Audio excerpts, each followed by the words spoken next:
Hello everyone, मैं Aditya sir आप सभी स्टूडेंट्स का स्वागत करता हूं मैथमेटिक्स के ऑनलाइन क्लासेस में।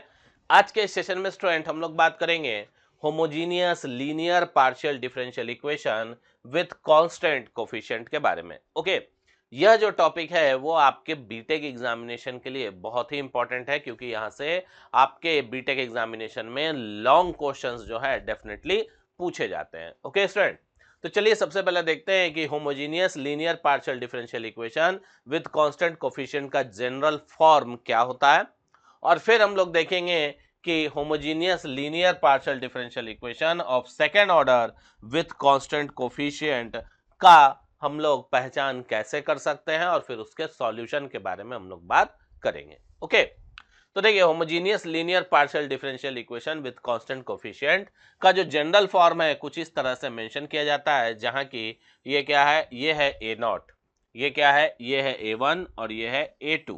ओके, उसके बाद ये क्या है, ये है हमारा nth order derivative of z with respect to x।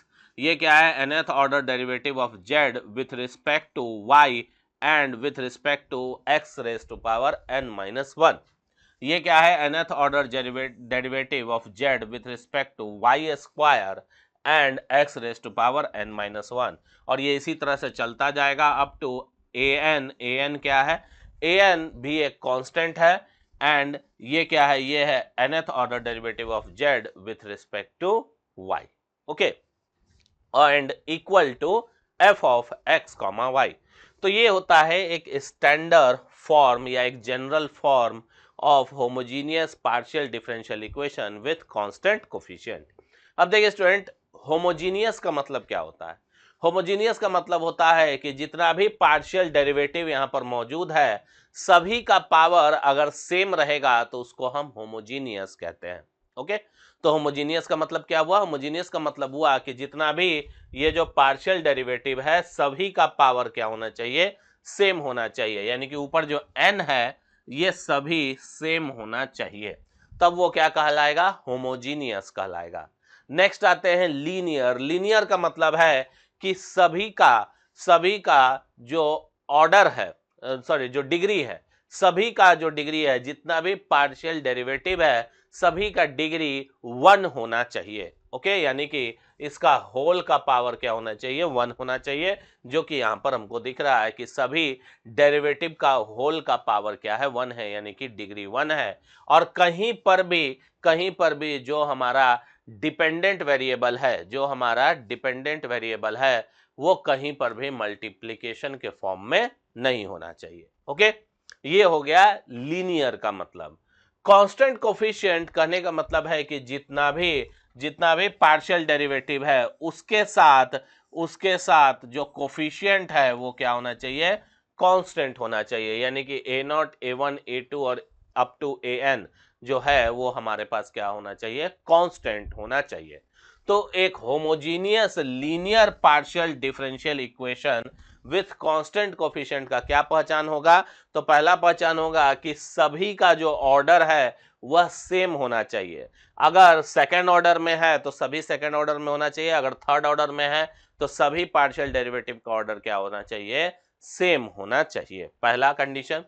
दूसरा लीनियर। लीनियर का कंडीशन क्या है? लीनियर का कंडीशन ये है कि सभी के ऊपर जो डिग्री है वो भी 1 होना चाहिए, सभी के ऊपर का जो डिग्री है वो 1 होना चाहिए। ओके, तो यहाँ पर 1 है, साथ ही साथ जो भी हमारा डिपेंडेंट वेरिएबल है वो कहीं पर भी, या पार्शियल डेरिवेटिव भी जो है कहीं पर भी मल्टीप्लिकेशन के फॉर्म में प्रेजेंट न रहे। ओके, और तीसरा है हमारा कांस्टेंट कोफिशिएंट। करने का मतलब है जो भी यहाँ पर पार्शियल डेरिवेटिव हमको दिख रहा है इसके साथ जो कोफिशिएंट है वो हमेशा कांस्टेंट होना चाहिए, यानी कि एक नंबर होना चाहिए, तभी हम उसको कहेंगे homogeneous linear partial differential equation with constant coefficient. Okay, तब हम उस तरह के पीडीई को क्या कहेंगे, homogeneous linear partial differential equation with constant coefficient. Okay, अब बात करते हैं homogeneous linear partial differential equation of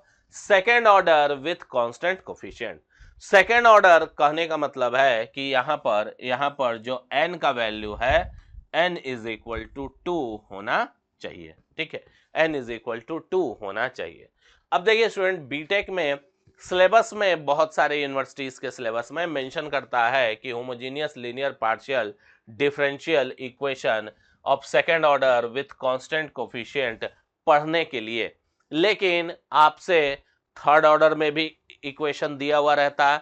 कई जगह देखेंगे कि आपको फोर्थ ऑर्डर का इक्वेशन भी दिया रहेगा और उसका सॉल्यूशन आपसे पूछा जाएगा। ओके, तो जिस तरह से सेकेंड ऑर्डर का सॉल्यूशन होता है उसी तरह से थर्ड ऑर्डर और उसी तरह से फोर्थ ऑर्डर का भी सॉल्यूशन होता है। सॉल्यूशन में कोई खास डिफरेंस नहीं होता है। डिफरेंस कहां पर होता है उसके बारे में हम लोग आगे बात करेंगे। ओके, बाकी जो सॉल्यूशन करने का प्रोसेस है, जो मेथड है आपका सेकेंड ऑर्डर के लिए, वही आपका थर्ड ऑर्डर और वही आपका फोर्थ ऑर्डर के लिए भी होता है। ओके, तो सिलेबस में आपका लिखा होगा homogeneous linear partial differential equation of second order with constant coefficient. इसका मतलब यह है कि यहाँ जो n का पावर है ऊपर में ये 2 होना चाहिए।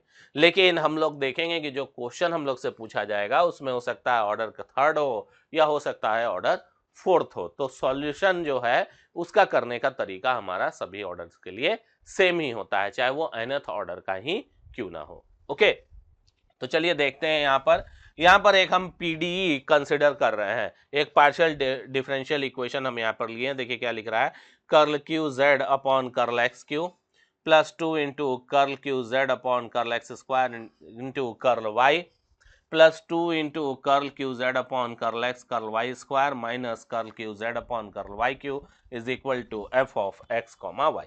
ये क्या है, ये एक third order homogeneous linear partial differential equation है विथ कांस्टेंट कोफिशिएंट।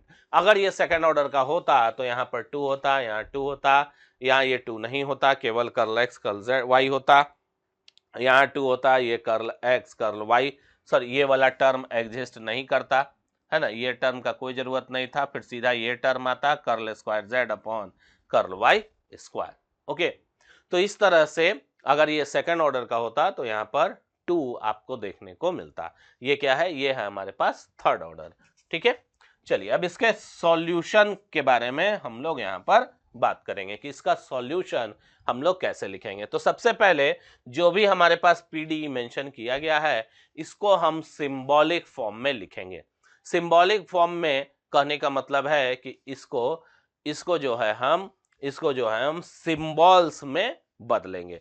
सिंबल में इसलिए बदलेंगे क्योंकि सिंबल में बदलने के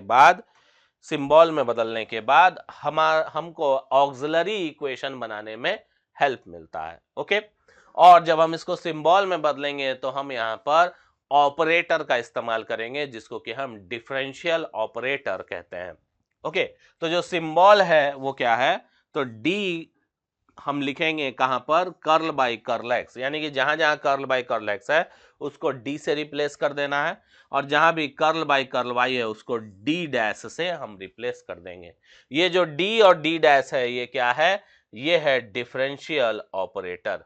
इसको क्या बोलते हैं, डिफरेंशियल ऑपरेटर। जो डी एंड डी डैश है, डी एंड डी डैश, ये क्या है, ये है डिफरेंशियल ऑपरेटर। क्या है, डिफरेंशियल ऑपरेटर। ओके, इसको हम लोग डिफरेंशियल ऑपरेटर कहते हैं। तो हमको चेंज कर देना है। तो देखो यहाँ curl Q by curl x Q है तो उसके जगह क्या आ जाएगा, डी क्यू, जेड के साथ multiply plus 2 into curl x square है तो ऊपर में क्या होगा, curl square Z into curl Z. देखो ये जो है कर्ल क्यू जेड है इसको क्या लिख सकते हैं, curl square Z into curl Z, और बटा में क्या है, कर्ल एक्स स्क्वायर बटा में कर्ल वाई, ये आ जाएगा कर्ल एक्स स्क्वायर बटा में कर्ल वाई, है ना, सॉरी क्या आ जाएगा, कर्ल एक्स स्क्वायर बटा में कर्ल वाई। यानी कि ये क्या हो जाएगा, ये हो जाएगा डी स्क्वायर जेड और ये हो जाएगा डी डैश। डी डैश को इधर लाएंगे तो क्या हो जाएगा, D square D dash into Z. ठीक है, समझ गए इसको हम कैसे ब्रेक किए। तो D square D dash Z plus 2 into D dash का स्क्वायर, इसको भी उसी तरह से तोड़ देंगे। इसको कैसे तोड़ेंगे, curl z by curl x into curl square z by curl Y square. तो ये जाएगा डी इंटू डी डैश का square by square into z minus D dash का क्यू, ये क्या हो जाएगा डी डैश का क्यू, क्योंकि डी डैश क्या है कर्ल बाई कर्ल वाई है और ये क्या है ऑर्डर इसका 3 है, तो इस पर पावर चढ़ जाएगा, ये हो जाएगा क्यू और into Z which is equal to F of x comma Y. अब यहां पर देखिए यहां से सभी से हम z कॉमन ले लेंगे तो हमारे पास इस तरह का d एंड d डैश का एक फंक्शन यहां पर मिलेगा। तो ये क्या है, ये है अगेन डिफरेंशियल ऑपरेटर। ये क्या है, ये है इस पर्टिकुलर क्वेश्चन के लिए डिफरेंशियल ऑपरेटर, डिफरेंशियल ऑपरेटर। और ये डिफरेंशियल ऑपरेटर में केवल डी और डी डैश है, तो इसको क्या लिख सकते हैं, इसको लिख सकते हैं function of D and D dash into Z, Z हमेशा मल्टीप्लाई में होगा, is equal to F of x comma Y, यानी कि इधर कोई भी एक फंक्शन हो सकता है एक्स वाई का। ओके, तो ये हो गया हमारा सिंबॉलिक फॉर्म में कन्वर्जन, या आप ये कह सकते हैं कि जो हमारा गिवन क्वेश्चन था उसको हम डिफरेंशियल फॉर्म में लिख दिए, डिफरेंशियल ऑपरेटर के फॉर्म में लिख दिए। तो एग्जाम में क्वेश्चन आपको इस तरीके से भी मेंशन हो सकता है, ये जो हमारा इक्वेशन है इस तरीके से भी एग्जामिनेशन में आपको क्वेश्चन दिया जा सकता है, या तो इस तरीके से या तो इस तरीके से आपको क्वेश्चन मेंशन किया रहेगा।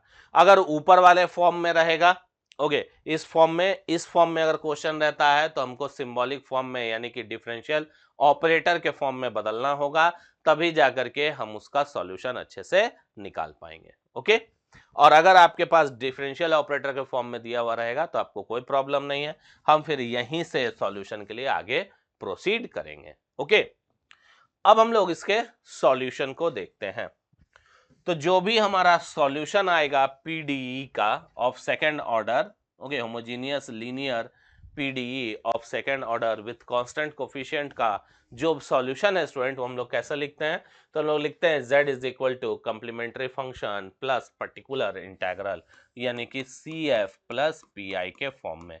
जिस तरह से हम लोग ordinary linear partial differential equation का सॉल्यूशन करते हैं, उसी तरह से हम लोग ऑर्डिनरी डिफरेंशियल इक्वेशन का जिस तरह से हम लोग सॉल्यूशन करते हैं स्टूडेंट, उसी तरह से यहाँ पर हम लोग homogeneous linear partial differential equation with second order with constant coefficient का सॉल्यूशन करेंगे। ओके, ऑर्डिनरी में भी आप लोग पढ़े होंगे कि z इज इक्वल टू क्या लिखते हैं हम, complementary function plus particular integral, वहां क्या होता है y इज इक्वल टू क्या होता है complementary function plus particular integral. ठीक है, यहाँ क्या है z इज इक्वल टू है complementary function plus particular integral. अब हम लोग कॉम्प्लीमेंट्री फंक्शन कैलकुलेट करना सीखेंगे और पर्टिकुलर इंटेग्रल को कैलकुलेट करना सीखेंगे। देखिए कॉम्प्लीमेंट्री फंक्शन हम लोग कैसे निकाल सकते हैं, तो सबसे पहले हम लोग अपने क्वेश्चन को डिफरेंशियल ऑपरेटर के फॉर्म में बदलेंगे और बदल करके जो हमारा इक्वेशन होगा वो कैसा होगा, एक तरफ आएगा हमारा function of d into D dash into Z which is equal to F of x comma Y, इसको हम मान लेंगे इक्वेशन 1। उसके बाद जो हमारा फंक्शन होगा डी डैश, इसके अंदर हम कुछ मॉडिफिकेशन करेंगे, हम d को m रखेंगे और d डैश को 1 रखेंगे। और ये रखना कहाँ है, ये रखना है फंक्शन ऑफ डी डैश, यानी कि जो भी डिफरेंशियल ऑपरेटर आएगा उसके अंदर हम d is equal to m and d dash is equal to 1 को पुट करेंगे। उसके बाद हमें एक ऑक्सिलरी इक्वेशन मिलेगा जिसका फॉर्म क्या होगा, f of m comma 1 is equal to 0। Okay, जब हम m और d को m और d डैश को 1 इस पर्टिकुलर डिफरेंशियल ऑपरेटर वाला फंक्शन में रखेंगे तो हमें इस तरीके का एक ऑक्सिलरी इक्वेशन मिलेगा। अब देखिए होगा क्या, अगर आपके पास थर्ड ऑर्डर का अगर आपके पास डिफरेंशियल इक्वेशन है, जो पार्शियल डिफरेंशियल इक्वेशन है उसका ऑर्डर थर्ड है, तो आपको जो यहाँ पर इक्वेशन मिलेगा वो थर्ड डिग्री का हो जाएगा। अगर ऑर्डर 2 है तो जो इक्वेशन मिलेगा वो सेकंड डिग्री का हो जाएगा। ठीक है, ओके, तो इस तरह से जितना ऑर्डर रहेगा उतना डिग्री का आपका ये इक्वेशन बनेगा। अगर हमारे पास थर्ड डिग्री का इक्वेशन है तो जब हम सॉल्व करेंगे तो हमारे पास 3 सॉल्यूशन आएगा। अगर हमारे पास 2 डिग्री का इक्वेशन है, अगर हम सॉल्व करेंगे तो हमारे पास 2 सॉल्यूशन आएगा, और ये जो सॉल्यूशन आएगा उसी के नेचर के अकॉर्डिंग हम कंप्लीमेंट्री फंक्शंस जो है वो यहाँ पर मेंशन करेंगे। ओके स्टूडेंट, तो याद रखना है कि जब हम इस ऑक्सिलरी इक्वेशन को सॉल्व करेंगे तो हमें m का वैल्यू आएगा। अगर इक्वेशन थर्ड ऑर्डर का मेंशन है, जो भी पार्शियल डिफरेंशियल इक्वेशन है अगर उसका ऑर्डर थर्ड है, तो हमारे पास जो ऑक्सिलरी इक्वेशन आएगा वो थर्ड डिग्री का इक्वेशन होगा, और इस कंडीशन में जो हमारे पास सॉल्यूशन आएगा वो 3 आएगा, m1 m2 and m3। Okay, और इसी को हम roots of the auxiliary equation कहेंगे। क्या कहेंगे इसको हम? Roots of auxiliary equation. Okay, अब जो CF का जो नेचर है रूट का, ओके, जो रूट का नेचर है उसके ऊपर हमारा कंप्लीमेंट्री फंक्शन डिपेंड करता है। तो केस 1, अगर रूट्स रियल और डिस्टिंक्ट हो, यानी कि रूट जो है वो एक रियल नंबर है और अलग अलग नंबर्स हैं, तब हम कंप्लीमेंट्री फंक्शन को क्या लिखेंगे? कंप्लीमेंट्री फंक्शन होगा f1y plus m1x plus f2y plus m2x plus f3y plus m3x। यहाँ पर 3 रूट्स के लिए हम लिखे हैं। अगर रूट आपके पास 2 ही आ रहा है, यानी कि सेकेंड ऑर्डर का अगर आपके पास इक्वेशन है PDE, तो ऑक्सिलरी इक्वेशन सेकेंड डिग्री का बनेगा, तो आपके पास 2 रूट आएगा, तो केवल ये और यहां तक आप सॉल्यूशन लिखेंगे। इसमें 2 रूट है m1 m2। अगर 3 रूट है तो यहां जाएगा, अगर 4 रूट होगा तो एक और ऐड हो जाएगा। क्या हो जाएगा? एक और ऐड हो जाएगा। ओके, तो इस तरह से हम लोग कंप्लीमेंट्री फंक्शन लिख सकते हैं जब हमारे पास रूट्स रियल हो और डिस्टिंक्ट हो। नेक्स्ट आता है कि अगर हमारे पास रूट जो है, कोई 2 रूट जो है अगर हमारे पास सेम आ रहा है, तीसरा रूट सेम नहीं है, 2 रूट जो है हमारे पास सेम है, उस कंडीशन में हमारा सॉल्यूशन क्या होगा? f1 plus f1 into Y plus m1x plus x into f2 into Y plus m1x, okay, plus x square, sorry ये यहां पर थोड़ा सा करेक्शन कर लेंगे क्योंकि थर्ड रूट सेम नहीं है, तो ये क्या हो जाएगा? f3y plus plus m3x। क्या हो जाएगा? f3y प्लस m3x, क्योंकि थर्ड रूट सेम नहीं है। अगर तीसरा रूट भी सेम होता तो आगे में क्या होता है? यहाँ x square f3y plus m1x। Okay, अगर तीसरा रूट भी सेम होता तब। यहां पर तीसरा रूट सेम नहीं है, 2 रूट सेम है, तीसरा रूट सेम होता तो एक्स स्क्वायर, चौथा रूट भी सेम होता तो एक्स रेज टू पावर 4। तो इस तरह से हम लोग आगे बढ़ते चले जाते हैं। अब यहां पर सवाल आता है कि अगर हमारे पास रूट्स इमेजिनरी होगा तो क्या होगा? इमेजिनरी होगा तो कुछ नहीं होगा, बस हम m1 जो भी इमेजिनरी रूट आएगा, पहला उसको m1, दूसरा को m2, तीसरा को m3, इस तरह से हम लोग लिख देंगे। ओके, रूट इमेजिनरी हो या रेडिकल के फॉर्म में आ रहा हो, रूट अंडर के फॉर्म में आ रहा हो, तब भी उसको हम m1 m2 और m3 की तरह ही यहाँ पर ट्रीट करते हैं। कुछ स्पेशल उसका अलग CF यहाँ पर नहीं होता है। ओके, तो जो अब हमारा रूट्स इमेजिनरी भी आएगा तब भी हम उसको m1 m2 और m3 की तरह ही ट्रीट करेंगे। ओके स्टूडेंट, तो ये था आपका CF के बारे में। अब आते हैं पर्टिकुलर इंटेग्रल के बारे में कि पर्टिकुलर इंटेग्रल हम लोग कैसे निकालेंगे। तो पर्टिकुलर इंटेग्रल डिपेंड करता है कि जो आपके राइट साइड फंक्शन है, जो आपका फंक्शन है x, y, वो किस नेचर का है। आपका जो फंक्शन है ये जो फंक्शन है f ऑफ x, y, जो आपके राइट साइड होगा इक्वेशन के, ये किस तरीके का है, इसका क्या फॉर्म है, इसके ऊपर पर्टिकुलर इंटेग्रल का सॉल्यूशन डिपेंड करता है कि हम लोग सॉल्व कैसे करेंगे। तो पर्टिकुलर इंटेग्रल को अगर हम देखें तो हमारा सबसे पहले पर्टिकुलर इंटेग्रल हम लोग कैसे निकालते हैं? तो पर्टिकुलर इंटेग्रल इक्वल टू लिखते हैं 1/f of D D dash into F of x comma Y. ये क्या है? ये डिफरेंशियल ऑपरेटर है हमारा, जो भी हमारा क्वेश्चन में दिया गया है, जब हम उसको डिफरेंशियल ऑपरेटर के फॉर्म में लिखेंगे तो जो हमारा डिफरेंशियल ऑपरेटर का फंक्शन आएगा उसको नीचे लिखेंगे into F of x comma Y. अब मानते हैं कि केस 1 में कि F of x comma Y आपका किस फॉर्म में है? e raise to power ax plus B के फॉर्म में है।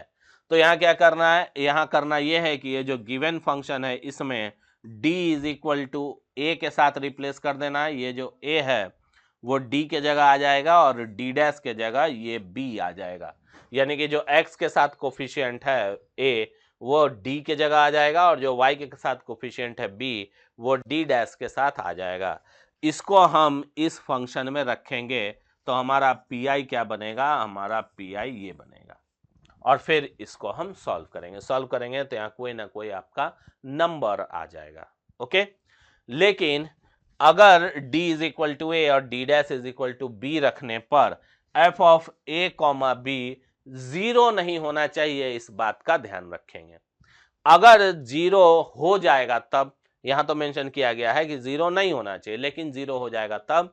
अगर जीरो हो जाएगा तो हम लोग फेलियर, केस ऑफ फेलियर लेकर के चलेंगे, उसको क्या कहेंगे, उसको केस ऑफ फेलियर। यानी कि जहां पर F A comma B zero हो जाता है उस कंडीशन में हमको क्या करना है, जो यहां पर डिफरेंशियल ऑपरेटर का फंक्शन है उसको एक बार पार्शियली डिफरेंशिएट कर देना है डी के रिस्पेक्ट में। ओके, ऊपर में x लिखना है और नीचे में पार्शियली डिफरेंशिएट कर देना है इस डिफरेंशियल ऑपरेटर के फंक्शन को, और फिर हम लोग आगे प्रोसीड करेंगे। ओके, तो ये फेलियर के कंडीशन के लिए है और ये हर केस के लिए वैलिड है। ओके, तो जो फेलियर केस होता है वो हर केस के लिए वैलिड है तब जब डिनोमिनेटर में जो फंक्शन है उसमें वैल्यू पुट करने के बाद आपका जीरो आ जाए, तो फिर हम इस तरह से प्रोसीड करते हैं। ओके, तो फेलियर का चर्चा हम लोग कर लिए। फिर आते हैं हमारे पास सेकंड केस, अगर f of x comma Y हमारा sine ax plus B Y या cos ax plus B Y के रूप में रहेगा तो हम क्या करेंगे। तो हम करेंगे ये कि यहाँ पर हम डी स्क्वायर को लिखेंगे माइनस ब्रैकेट में ए स्क्वायर, डी डी डैश को लिखेंगे माइनस ब्रैकेट में ए बी और डी डैश को लिखेंगे माइनस ब्रैकेट में बी स्क्वायर। यानी कि डी स्क्वायर जहाँ जहाँ होगा इस डिफरेंशियल ऑपरेटर के फंक्शन में वहां पर उसको रिप्लेस कर देंगे माइनस ए स्क्वायर से, और ए क्या है, इस x के साथ कोफिशिएंट। उसके बाद डी डी डैश को रिप्लेस कर देंगे माइनस ए इंटू बी, जहाँ की b क्या है, इस y के साथ आने वाला कोफिशिएंट। ओके, और डी डैश को किससे रिप्लेस कर देंगे, माइनस बी स्क्वायर से। अगेन यहाँ पर कंडीशन वही है कि ये सारा वैल्यू पुट करने के बाद इसका वैल्यू डिनोमिनेटर ये जो है जीरो नहीं होना चाहिए। अगर अगेन जीरो होगा तो हम अगेन से केस 6 के पास जाएंगे और फिर हम इसको पार्शियली डिफरेंशिएट कर देंगे डी के रिस्पेक्ट में और ऊपर में लिख देंगे x, और उसके बाद फिर आगे प्रोसीड करेंगे। ओके, तो इस तरह से हम लोग केस 2 को हैंडल करेंगे जहां पर हमारा f of x comma Y sine A X plus B Y के फॉर्म में रहेगा।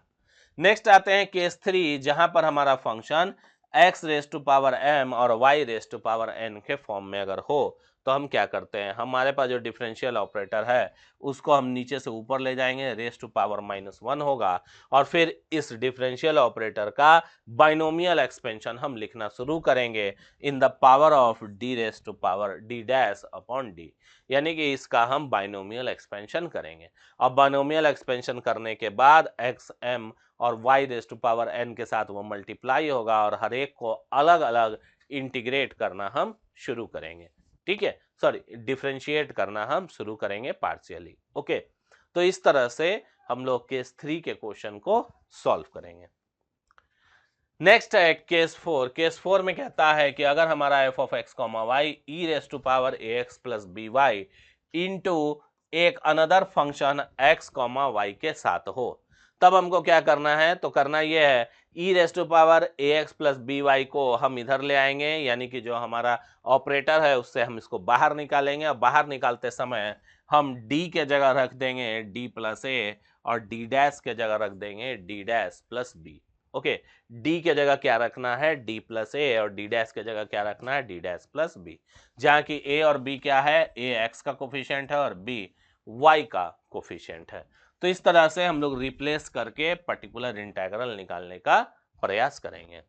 नेक्स्ट आता है केस 5, जहां पर जो भी हमारा फंक्शन है, ऑपरेटर फंक्शन जो है वो अगर d minus M D dash के रूप में अगर आ जाए तो हम लोग क्या करते हैं, तो हम लोग इस तरह से उसको इंटीग्रेट करके आगे प्रोसीड करते हैं। ओके, तो ये हमारा केस फिफ्थ। और केस सिक्स्थ आप लोग देख चुके हैं, ये फेलियर के केस में हर केसेस में लग जाएगा। जहां कहीं भी फेलियर आ रहा हो, यानी कि जहां कहीं पर भी डिनोमिनेटर में वैल्यू पुट करने के बाद 0 हो जा रहा हो, वहां पर हम इसको लगाएंगे, यानी कि वहां पर हम x into curl by curl D यानी कि पार्शियली डिफ्रेंशिएट कर देंगे इस ऑपरेटर फंक्शन को with respect to D. Okay, तो इस तरह से हम लोग स्टूडेंट अलग अलग फंक्शंस के लिए अलग अलग केसेस का इस्तेमाल करते हैं। तो अभी जब हम लोग प्रॉब्लम करेंगे तो इसको और बेहतर ढंग से समझ पाएंगे। हर एक केसेस के लिए हम लोग यहाँ पर प्रॉब्लम डिस्कस करेंगे। तो चलिए देखते हैं कुछ कॉमन प्रॉब्लम्स। तो पहला क्वेश्चन है हमारे पास,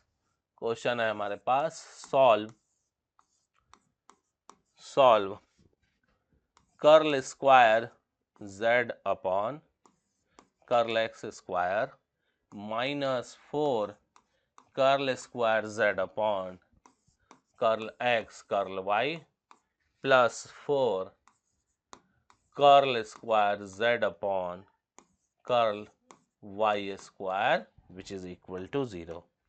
ओके, तो यहां पर देख सकते हो ये एक second homogeneous linear partial differential equation of second order with constant coefficient है। प्लस यहां पर एक और फायदा है, फायदा ये है कि F of x comma Y यहां पर 0 है। जब भी F of x comma Y हमारे पास 0 मेंशन होगा, यानी कि वहां पर कोई फंक्शन नहीं होगा, तो हमारा सॉल्यूशन किससे दिया जाएगा? तो सॉल्यूशन दिया जाएगा ओनली कॉम्प्लीमेंट्री फंक्शन। यहां पर पर्टिकुलर इंटीग्रल एग्जिस्ट नहीं करेगा, क्योंकि F of x comma Y जो फंक्शन है वो यहाँ पर मेंशन नहीं है। कहने का मतलब है जो हमारे राइट साइड है इक्वेशन का, यहाँ पर कोई भी फंक्शन मेंशन नहीं किया गया है। लेफ्ट साइड में भी कहीं पर भी एक्स वाई का कोई फंक्शन अलग से नहीं दिया गया। अगर दिया जाता तो उसको हम राइट साइड लिख देते, तो हमारे पास capital F of x comma Y वाला फंक्शन आ जाता, लेकिन यहाँ पर नहीं है। यानी कि इसका सॉल्यूशन हम कैसे देंगे? तो जो सॉल्यूशन आएगा वो केवल हम यहाँ पर कॉम्प्लीमेंट्री फंक्शन के जरिए दे सकते हैं। सॉल्यूशन इक्वेशन लिखेंगे curl square z upon curl x square minus 4 curl square z upon curl x curl Y plus 4 dot curl square z upon curl Y square is equal to 0। Now इसको आप कैसे लिख सकते हैं? D square z minus 4 D dash z plus 4 D dash square z is equal to 0, which imply D square minus 4 D dash plus 4 D dash square का whole z is equal to 0। Okay, और ये हो गया हमारा equation 1, ये हो गया equation 2। Solution is given by z is equal to complementary function. Okay, z is equal to complementary function. Now calculating CF. Okay, auxiliary equation is given by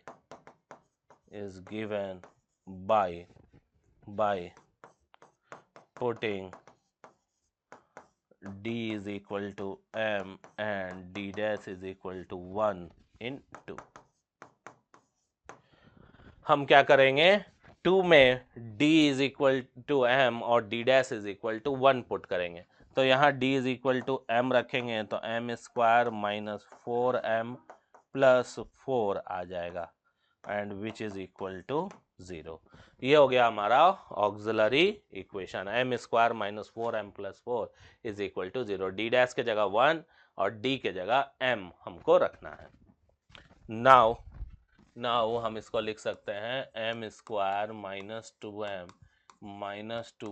plus 4 is equal to 0।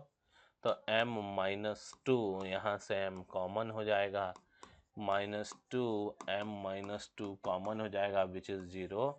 m minus 2 into m minus 2 is equal to 0, therefore m is equal to 2, 2। तो यहाँ पर हमारे पास roots है m का और दोनों root क्या है, सेम है। thus CF is given by दो रूट है, दोनों रूट सेम है। CF इज इक्वल टू होगा हमारे पास F1 y plus 2x plus x into F2 y plus 2x। Okay, क्योंकि दोनों रूट हमारे पास सेम है। फिर लिखेंगे therefore the solution is z is equal to f1 y plus 2x plus x f2 y plus 2x। तो ये हो गया हमारे पास फाइनल सॉल्यूशन। ओके स्टूडेंट, तो इस तरह से हम लोग फाइनल सॉल्यूशन को करेंगे of A homogeneous linear partial differential equation of second order, third order with constant coefficient। Okay, तो इस तरह से सॉल्यूशन को करते हैं। नेक्स्ट एक क्वेश्चन और लेते हैं हम लोग। नेक्स्ट क्वेश्चन है सॉल्व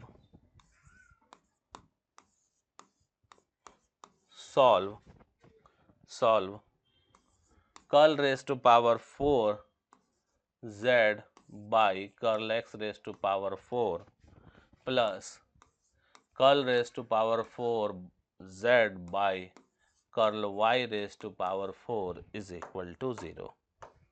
ओके, इसको हमको सॉल्व करना है। तो सॉल्यूशन में सबसे पहले लिखेंगे curl raise to power 4 by z curl x raise to power 4 curl raise to power 4 z curl y raise to power 4 is equal to 0। Okay, अब इसमें चेंज करेंगे। ठीक है, पुट और चलिए ऑपरेटर तो हम डायरेक्टली लगा देते हैं। इसको क्या लिख सकते हैं, इसको लिख सकते हैं d raise to power 4 plus इसको क्या लिख सकते हैं स्टूडेंट, इसको लिख सकते हैं d dash raise to power 4 का whole z is equal to 0। ये हो गया इक्वेशन 2 और ये हो गया equation 1। Now the complete solution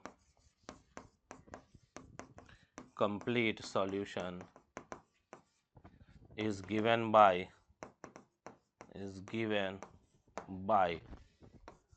z is equal to complementary function calculating the CF auxiliary equation is given by putting d is equal to m and d dash is equal to 1 in 2 में हम लोग d is equal to m और d dash is equal to 1 put कर रहे हैं। तो m raised to power 4 plus 1 is equal to 0। तो ये हो गया हम लोग के पास ऑक्सिलरी इक्वेशन। ओके, अब आगे बढ़ेंगे। नेक्स्ट हम लोग इसको लिख सकते हैं m raised to power 4 plus 1 plus 2m square is equal to 2m square. ठीक है, क्या लिख सकते हैं, m raised to power 4 plus 1 plus 2m square is equal to 2m square. हम क्या किए, दोनों तरफ 2m स्क्वायर को ऐड कर दिए। ठीक है, दोनों साइड 2m स्क्वायर को ऐड कर दिए। देखो ऐसा इसलिए किए, देखो फिर से देख लो, m raise to power 4 plus 1 is equal to 0 है। अब हम इसको लिख सकते हैं m raise to power 4 plus 1 plus 2m square is equal to 2m square, क्योंकि m raise to power 4 plus 1 को सॉल्व हम नहीं कर पाएंगे, क्योंकि 1 पर पावर कितना चढ़ जाएगा, 4 चढ़ जाएगा। ओके, 4 पावर हो जाएगा, रूट अंडर 4 हो जाएगा, root under minus 1 raise to power 4 हो जाएगा। देखो ये अगर सॉल्व करने हम जाएंगे तो माइनस 1 रेज टू पावर 4 चढ़ जाएगा। ओके, यहाँ से अगर हम आयोटा को कंसिडर करते हैं तो ये आयोटा रूट अंडर -1 आयोटा के -1 को हम क्या लिख सकते हैं, रूट अंडर -1 को हम आयोटा लिख सकते हैं, है ना। आयोटा लिख सकते हैं रूट अंडर -1, तो यानी कि उसके बाद तब भी उस पर रूट स्क्वायर का चढ़ा हुआ रहेगा। ठीक है, तो इसको प्रॉपर ढंग से हम कैसे सॉल्व करेंगे, तो प्रॉपर ढंग से हम सॉल्व करने के लिए पहले दोनों तरफ हम क्या कर रहे हैं, 2m² को ऐड कर देना है। ऐसा करने से क्या होगा, ऐसा करने से देखो ये क्या बन जाएगा, ये m² का होल स्क्वायर हो जाएगा plus 2 into m² into 1 plus 1 is equal to 2m² हो जाएगा। ओके, अब इस वाले पूरे टर्म को हम क्या लिख सकते हैं, इस वाले पूरे टर्म को लिख सकते हैं m² प्लस 1 का होल स्क्वायर और विच इज इक्वल टू 2m²। अब 2m² को इधर ले आएंगे तो 2m1 का होल स्क्वायर माइनस 2m का minus 2m² which is equal to 0। अब हम क्या करेंगे, अब हम इसको ऐसा लिख सकते हैं √2m का whole square is equal to 0, यानी कि a² माइनस b²। अब ये a² माइनस b² लिखा हुआ है तो इसको लिख सकते हैं a plus B into a minus B, तो ये हो जाएगा a प्लस बी, ये हो जाएगा a plus B into a minus B into a minus B. Okay, a plus B into a minus B, ये हो जाएगा। अगेन इसको थोड़ा सा रीअरेंज कर देते हैं √2m प्लस 1। ओके, और इसको भी थोड़ा सा रीअरेंज कर देते हैं और ये दोनों किसके बराबर है, 0 के। अब देखो ये एक अलग क्वाड्रेटिक इक्वेशन है और ये एक अलग क्वाड्रेटिक इक्वेशन है।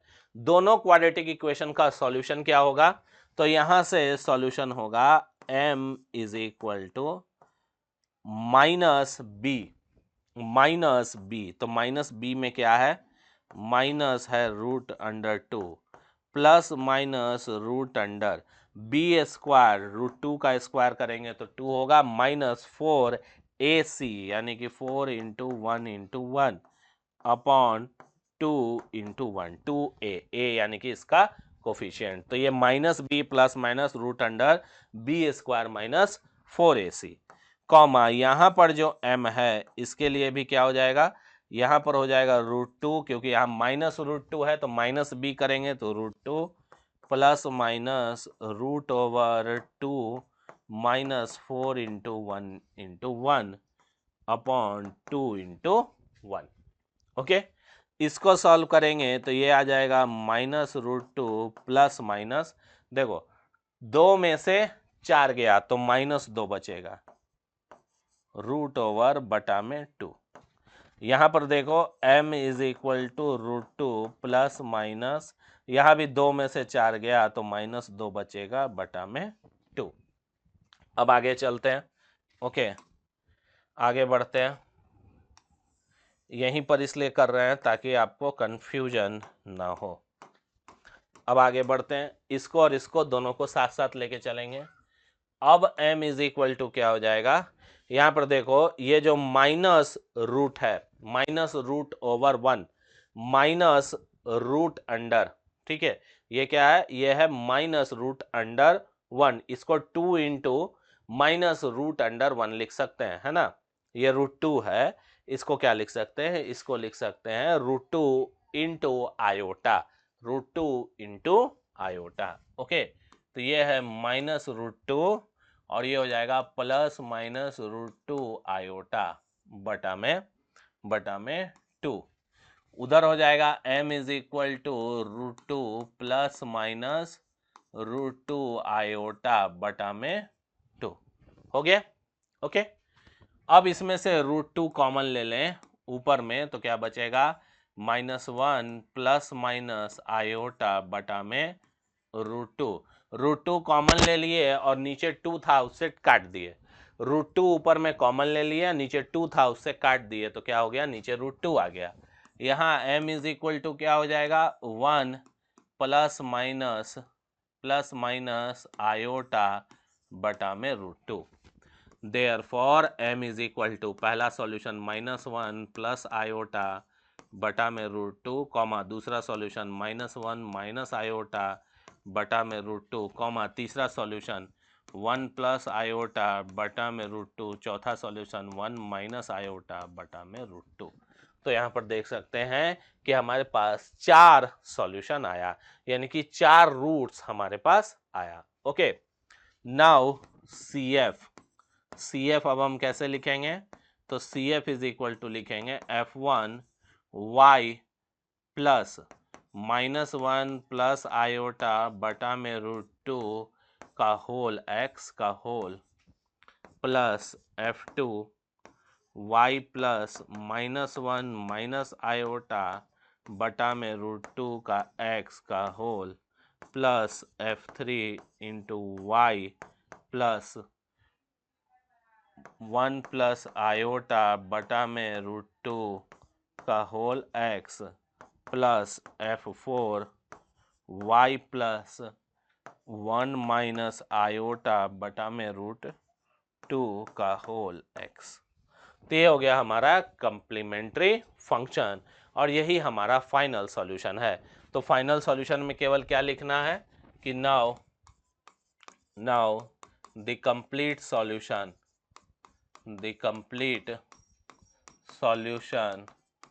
is z is equal to f1 y plus पहला क्या था?